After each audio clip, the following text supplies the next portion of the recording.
Hello everyone, আমি বিট্টু। চারিপাশে যেটা 3 বছর ধরে সাসপেন্সে ছিল সেটা হচ্ছে পুষ্পা পুষ্পা পুষ্পা। আরে পুষ্পা পুষ্পা কবে রিলিজ হবে? তো পুষ্পা যখন রিলিজ হলো আজকে 5 তারিখ, আর আজকে আমি ভিডিওটা আপলোড করব। তোমরা সবাই দেখো। আমি একটু করে ছোট্ট করে পুরো গল্পটা বলে দিই। আমি কিন্তু পুষ্পা দেখতে গিয়ে যেটা দেখলাম, পুষ্পা জাপানিজ কথা বলছে।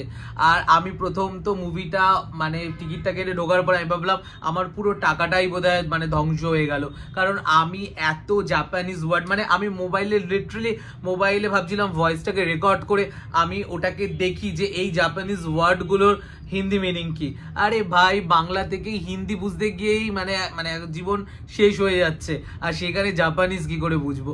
সো আমি ভাবছিলাম গুগল ডিকশনারিতে খুঁজে বেড়াই, মানে এত জাপানিজ আপনারা বোধহয় মানে ভাবতে পারবেন না যে আমি কি শুনে ফেললাম। পুষ্পা পার্ট 2 দেখার আগে পুষ্পা পার্ট 1 দেখতে হবে, কারণ পুষ্পা 2 বুঝতে গেলে খুব একটা বুঝতে অসুবিধাও হবে না।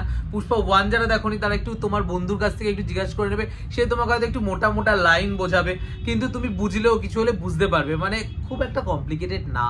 এবার মুভিটার স্টোরিতে চলে যাই। তোমরা যেরকম টিপিক্যাল একটা হিন্দি অ্যাকশন মুভি দেখো, সেম একটা অ্যাকশন মুভি, জাস্ট যেটা অন্য মুভিগুলোর থেকে জাস্ট একটু বেটার, একটু কোয়ালিটি হাই। বিকজ বাজেটটা দেখো, এত বাজেট এদেরকে দেওয়া হয়, আমাকে কেন এত টাকা দেওয়া হয় না? আমি একটু শপিং খাওয়া দাওয়া করতে পারি। যাই হোক, তো মুভিটাতে চলো এবার মুভিটা নিয়ে একটু আলোচনা করা যাক। দেখো, নর্মাল একটা কথা, পার্ট 1 থেকে পার্ট 2টা মাচ বেটার। মানে আমার যা ওপিনিয়ন, আমার যা মানে মানে মানে যেটা ভেবে গেছিলাম আমি মুভিটা দেখতে, তার থেকে আমাকে একটু সারপ্রাইজই করেছে। কারণ আলু অর্জুনের লুকটা পার্ট 1 যেটা ছিল, পার্ট 2টা তোমার দেখে মনে হবে সিমিলার, বাট সিরিয়াসলি বলছি একদম ধামাকা ছিল।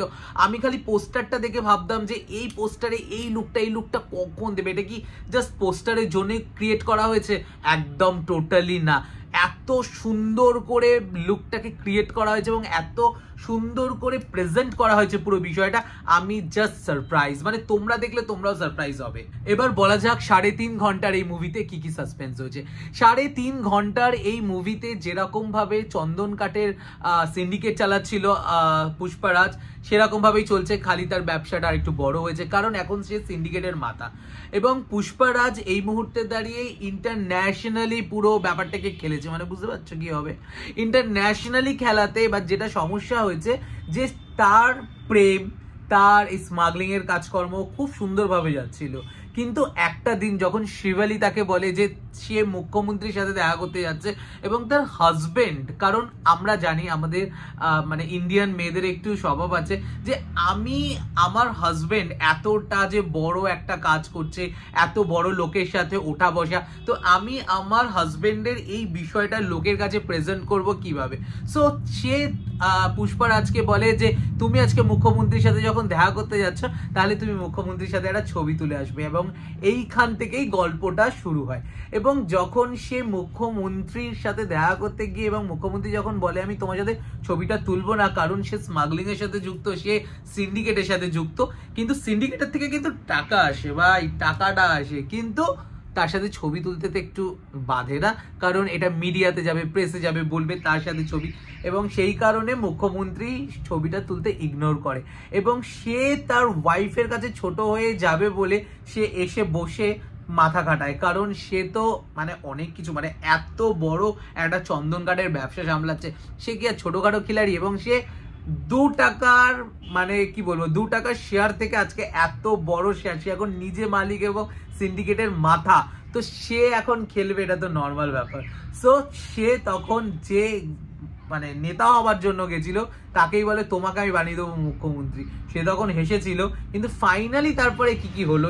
কিন্তু আমার সবচেয়ে যেটা মানে মানে খারাপ লাগছিল যে 2.5 ঘন্টা মানে মানে 3.5 ঘন্টার মুভির মধ্যে 2 থেকে 2.5 ঘন্টা এই এক গল্প নিয়ে, মানে ওর ওয়াইফ ছবিটা তুলতে বলেছিল, আর আমি ভাবি খালি এই বউগুলো কেন এত ছবি তুলতে বলে, এবং এইটা নিয়েই পুরো গল্পটা চলতে থাকে। এবং যেটা ইন্টারেস্টিং, মানে ইন্টারেস্টিং কিছু জিনিসপত্র, যেমন এবারে আলু অর্জুন, তোমরা যেটা দেখেছিলে এর আগের বারে, এবারে দেখবে এখানে ঘাড়ে আগুন জ্বলছে, ও মুখটা এরকম করে ধরালো, সিগারেটটা ধরিয়ে নিল। এই সমস্ত ছোট ছোট ইন্টারেস্টিং কিছু জিনিসপত্র দেখবে। আলু অর্জুন দেখবে যে তার ওয়াইফ যখন শিবালি মা হবে তখন একটা অ্যাটায়ার পরবে, সেটার একটা অসাধারণ লুক আছে।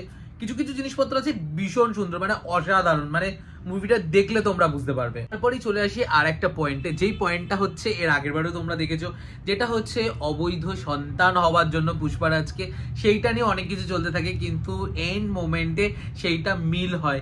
এবং আমি মানে এর আগের বারে যখন ওর দাদা ছিল নেগেটিভ ক্যারেক্টার, এইবারে গিয়ে সম্পর্কটা একটা হ্যাপি এন্ডিং দেখানো হয়, কিন্তু হ্যাপি এন্ডিংটা হ্যাপি এন্ডিং হয়নি। আগের বারে যেভাবে পুষ্পার এন্ট্রিটা হয়েছিল যে দুজনার সাথে একটা বিজনেস ডিল করার জন্য, সেরকম এবারেও রয়েছে মালদ্বীপসে, কিন্তু আমার ওই ব্যাপারটা খুব বোকা বোকা লেগেছে, কারণ মানে ওই জিনিসটাকে আরেকটু ইন্টারেস্টিং করা যেতে পারতো, যেহেতু মুভিটা এত ফাইটিং বেশি হয়েছে, কিন্তু ফাইটিংটা দেখতে খুব সুন্দর লেগেছে।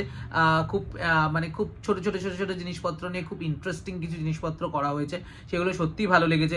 আগের বারে শুধুমাত্র জঙ্গলেই হয়েছে, এবারে সেটা জলেও হয়েছে, মানে জলের সিনগুলো অপূর্ব করেছে।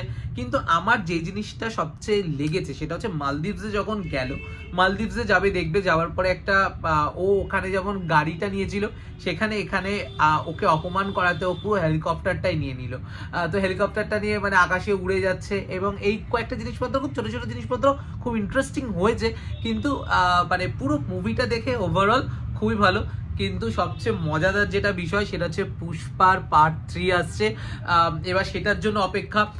পার্ট 1 হলো, পার্ট 2 হলো, পার্ট 3 আসবে, এবং পার্ট 3 জন্য আরো অপেক্ষা। এত তো 3 বছর অপেক্ষা করলাম পার্ট 2 এর জন্য, কিন্তু তোমরা যারা যারা ভাবছো যে পার্ট 2টা হয়তো মানে অপূর্ব হয়েছে, মানে সত্যি অসাধারণ হয়েছে, অসাধারণ, মানে মানে নেগেটিভ পজিটিভ যাই ফিডব্যাক আসুক না কেন, তারপরেও আমি বলবো পার্ট 2 অসাধারণ। তোমরা পার্ট 1টাতে যেই সাসপেন্স গুলো থাকে সেটা কিন্তু পার্ট 2তে অতটা সাসপেন্স রাখা যায় না, কারণ তোমরা অর্ধেক গল্পটা জেনেই যাও। তো সেখানে পার্ট 2টা মানে পার্ট 2 যখন আমরা দেখতে যাই না, আমাদের একটা কনসেপ্ট মাথার মধ্যে থেকে যায় যে এই মুভিটা এরকম হতে পারে। এবার তার থেকে লেভেল আপ করে দিয়েছে, এবার তার থেকেও লেভেল আপ করতে পারে কিনা, কারণ পার্ট 3 লাস্ট মোমেন্টে যখন ব্লাস্ট করবে, তখন ব্লাস্টটা করার পর তারপরে ওখানে কে ওটা দাঁড়িয়েছিল, সেই সাসপেন্সটা কিন্তু রেখে দিয়েছে। আমি ওইটা দেখার জন্য আরো অপেক্ষা করব, 3 বছর 4 বছর 5 বছর যত বছর অপেক্ষা করব, করতে রাজি আছি। সো আজকের জন্য টাটা। পুরো গল্পটা দেখতে গেলে পুরো গল্পটা আমি বলেই দিলাম তোমাদেরকে, দেখতে গেলে পুরো ভিডিওটা দেখতে হবে, স্কিপ করলে হবে না। আর আরেকটা কথা বলি, প্লিজ না, প্লিজ প্লিজ আমি রিকোয়েস্ট, মানে সবাইকে একদম রিকোয়েস্ট, প্লিজ সাবস্ক্রাইবটা করে দাও না, বেল আইকনটা প্রেস করে অল করে দাও, আমার যাতে একটু সাবস্ক্রাইবটা বেড়ে যায়, আর তোমাদেরকে সুন্দর সুন্দর আরো ইন্টারেস্টিং ভিডিও যাতে আমি দিতে পারি। চলো আজকের জন্য টাটা, গুড নাইট।